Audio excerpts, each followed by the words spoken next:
আমরা যারা সমন্বয় করছিলাম জুলাই আগস্টের এই গণ অভ্যুত্থানের পর্দার পিছন থেকে এবং সামনে থেকে, একবার বলেছিলাম আমাদের মাননীয় প্রধানমন্ত্রী যদি নির্বাসনে না থাকতেন, আল্লাহর কি মহিমা, হয়তো সুসমন্বিতভাবে এটা অর্গানাইজড ওয়েতে এই জুলাই গণ অভ্যুত্থান সমাপ্ত করা সম্ভব হতো না। কারণ যারা মাঠে ছিলেন তারা সবাই হয়তো কারাগারে অথবা অন্ধকারে। সেই অবস্থা ছিল। পৃথিবীর জঘন্যতম এবং ঘৃণ্যতম হত্যাকাণ্ড এবং জঘন্যতম স্বৈরাচারকে আমরা দেখেছি।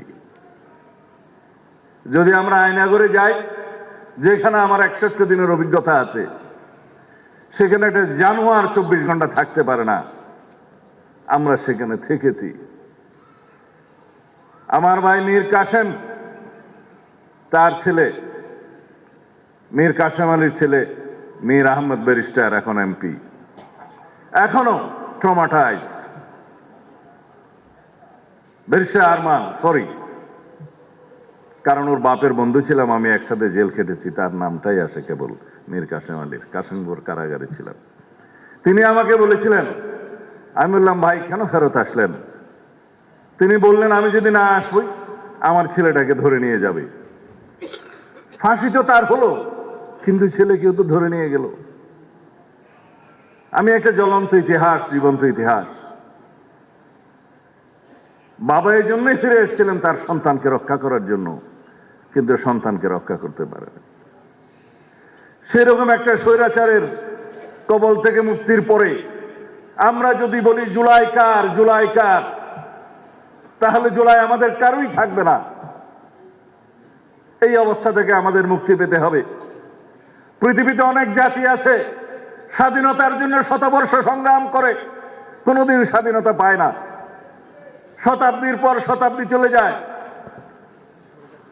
দশকের পর দশক চলে যায়, কিছুই ঘটে না। মোহাম্মদ লেনিন বলেছিলেন, there are decades, nothing happens there, but there are days and weeks, decades happens there.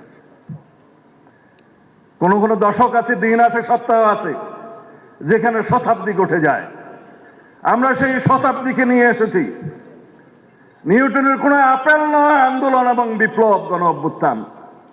সেই আপেলকে পেড়ে নিতে হয়েছে, পাকাতে হয়েছে। আমরা সেই আপেলকে নিয়ে এসেছি, দলীয়করণ করা যাবে না কোথাও। আমার ভাই পড়ুয়ার বলে গেছেন গণভোটের গণরায় বাস্তবায়ন করতে হবে। আসুন একসাথে বসি। সংবিধান সংশোধন কমিটিতে আপনাদের আহ্বান জানিয়েছে, আপনারা এখনো নাম দেন নাই। গতকালকে প্রথম বৈঠক করেছি। জুলাই জাতীয় সনদের প্রত্যেকটা অক্ষর বাস্তবায়ন করা হবে, আমরা প্রতিশ্রুতি দিয়েছি।